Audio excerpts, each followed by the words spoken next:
فلا اقسم بالشفق واللیل وما وسق والقمر اذا اتسق لترکبن طبقا عن طبق. یہ ہے اصل میں وہ مقام جس کے حوالے سے میں نے آپ کو کہا تھا کہ سورہ مدثر کی ان آیات کو ذہن میں رکھیے. کلا والقمر، تو یہ دیکھیے کہ وہاں بھی درمیان میں پھر اثر نو قسمیں آ گئی تھیں. دو تقریباً یہ سمجھیے دو صورتیں بن گئیں، شروع میں یا ایھا المدثر سے لے کر اور آیت نمبر 31 تک، اور پھر کلا والقمر واللیل اذا ادبر والصبح اذا اسفر انہا لإحدی الکبر. وہی بات یہاں ہے، ایک مضمون پورا ہو چکا. فلا اقسم بالشفق، تو نہیں مجھے قسم ہے شام کی سرخی کی، واللیل وما وسق، اور رات کی اور جو چیزیں اس میں سمٹ آتی ہیں، والقمر اذا اتسق، لیکن پھر جب چاند جو ہے رفتہ رفتہ بھرتا ہے اور پورا ہو جاتا ہے، 14ویں کا چاند بن جاتا ہے. یہ اصل میں میرے نزدیک واللہ عالم، یہ کسی اور کوئی بات میں نہیں کہہ رہا ہوں، میرے نزدیک یہ دو بڑی اہم خبروں کی نشاندہی ہے جو قرآن میں کی گئی ہے. اور وہاں ہے بھی انہا لإحدی الکبر، بہت بڑی خبر ہے یہ کہ محمد رسول اللہ صلی اللہ علیہ وسلم کا جب خورشید ہدایت طلوع ہوا ہے تو اس وقت صورت کیا تھی؟ 600 سال کی رات تھی جس میں کوئی نبی نہیں آیا تھا. بس چاند کے کچھ اثرات، کچھ روشنی، کچھ تھے نیک لوگ، کچھ جنات میں بھی نیک تھے، لیکن اکثر و بیشتر دنیا کے اوپر جو غلبہ ہو گیا تھا وہ بالکل باطل کا. پھر ایک دم خورشید نبوت طلوع ہوا ہے اور روشنی پھیل گئی ہے. اب خبر دی ہے اسی خورشید نبوت نے صلی اللہ علیہ وسلم کہ قیامت سے پہلے ایک مرتبہ پھر یہ دین کا غلبہ ہوگا. جیسا آپ کے دست مبارک سے بنفس نفیس جزیرہ نمائے عرب پر پورا خورشید اسلام چھا گیا، نظام دین قائم ہو گیا. الیوم اکملت لکم دینکم واتممت علیکم نعمتی ورضیت لکم الاسلام دینا، جاء الحق وزهق الباطل ان الباطل کان زہوقا.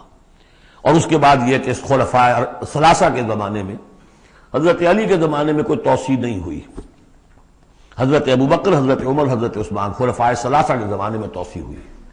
حضرت علی کے زمانے میں ان پر کوئی الزام نہیں، ان کا کوئی قصور نہیں، لیکن یہودی سازش عبداللہ ابن سبا کی، اس کی وجہ سے مسلمان آپس ہی میں لڑ پڑے. 1,00,000 جانیں ختم ہو گئی آپس میں لڑ کر. جنگ جمل، جنگ صفین، جنگ نہروان، 1,00,000 کے قریب. تو مومنٹم گاڑی کا ٹوٹ گیا، موشن ٹوٹ گئی. اس کے بعد پھر بہرحال حضرت امیر معاویہ کے زمانے میں پھر کچھ آگے قافلہ چلا ہے، لیکن اس شان کے ساتھ پھر نہیں بڑھ سکی بات، جس شان سے کہ دور فاروقی میں، دور عثمانی میں، دور صدیقی میں بات بڑھ رہی تھی. بہرحال وہ تو پروسیس رک کر اور پیچھے ریورس بھی ہو گیا. لیکن حضور کی دی ہوئی خبر ہے کہ دوبارہ دنیا میں دین کا غلبہ ہوگا اور گلوبل ہوگا، پوری دنیا میں ہوگا. وہ حدیثیں ہم نے نوید خلافت کے عنوان سے کتابچہ 8 صفحے کا کتابچہ بہت شائع کی ہیں. آپ لوگوں تک پہنچی نہیں پہنچی میں نہیں کہہ سکتا، لیکن اس کو دیکھیے. وہ احادیث میں اس وقت بیان نہیں کر سکتا اس دورہ ترجمہ قرآن میں. میں صرف یہ بتا رہا ہوں وہاں حضور کے زمانے میں کل 23 برس میں انقلاب برپا ہو گیا. سورج ایک دم طلوع ہو جاتا، کتنی دیر لگتی ہے، طلوع ہو گیا. لیکن اب جو روشنی آئے گی وہ آئے گی تدریجاً. اس کی شان کیا ہوگی؟ فلا اقسم بالشفق، ایک شفق کی روشنی ہوتی ہے جب رات سورج تو غروب ہو گیا لیکن شفق ابھی ہے. وہ حال ہے اس وقت دنیا کا کہ اسلام کی روشنی غروب ہو چکی ہے، صرف شفق کی لالی سی نظر آ رہی ہے. اس کے بعد واللیل وما وسق، پوری دنیا کے اوپر دین کے اعتبار سے تاریکی چھا گئی ہے، رات ہے. اور رات جو ہے اپنے اندر جن جن چیزوں کو سمیٹ لیتی ہے. لیکن والقمر اذا اتسق، لیکن چاند طلوع ہوتا ہے، پہلے دن، دوسرے دن، تیسرے دن بھرنا شروع ہوتا ہے، یہاں تک کہ وہ پورا ہو جاتا ہے. اب چاند کی چاندنی جو ہے وہ پھر دنیا کے اندر اس کو رات کو منور کر دیتی ہے. لَتَرْكَبُنَّ طَبَقًا عَنْ طَبَقٍ، اسی طرح تم چڑھو گے درجہ بدرجہ. یعنی اب جو تجدید دین کا کام ہوگا، اب جو اقامت دین کی جد و جہد ہوگی، اب جو دنیا میں خلافت علی منہاج النبوت کا نظام قائم ہوگا تو وہ کسی ایک نسل میں نہیں ہو جائے گا، کسی ایک دائی یا ایک تحریک کے ذریعے سے نہیں ہو جائے گا، درجہ بدرجہ.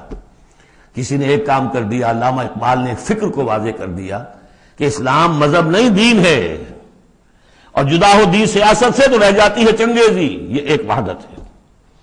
ابوالکلام آزاد اٹھے، انہوں نے قائم کی جماعت حزب اللہ، لیکن یہ کہ کچھ مخالفتوں سے بدل ہو کر جلدی چلے گئے، پھر وہ کانگریس میں شامل ہوئے اور انہوں نے پھر جو ہے اپنی پوری زندگی جہاد حریت کی نظر کر دی۔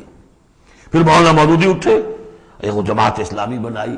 افسوس کہ پاکستان میں آ کر وہ یہاں کی قومی سیاست کے اندر داخل ہو کر انہوں نے بھی منزل کھوٹی کر لیا۔ وہ قافلہ جو ہے جیسے کہ کہیں کسی دلدل میں پھنس گیا ہے۔ یہ رفتہ رفتہ ہوگا، لیکن انہوں نے ایک ایک قدم بڑھایا ہے، ان سب کی کوششوں سے ایک ایک قدم بات آگے بڑھی ہے۔ لَتَرْكَبُنَّ طَبَقًا عَنْ طَبَقٍ، لیکن جس طرح چاند رفتہ رفتہ پہلی تاریخ سے لے کر 14ویں رات تک پورا ہو جاتا ہوگا، ہونا ہے، وہ لازماً ہوگا جس کی خبر دی ہے محمد رسول اللہ صلی اللہ علیہ وسلم نے، وَهُوَ الصَّادِقُ الْمَصْدُوقُ، ان کی دی ہوئی خبر میں کوئی جھوٹ نہیں ہو سکتا۔ فَلَا أُقْسِمُ بِالشَّفَقِ وَاللَّيْلِ وَمَا وَسَقَ وَالْقَمَرِ إِذَا اتَّسَقَ لَتَرْكَبُنَّ طَبَقًا عَنْ طَبَقٍ۔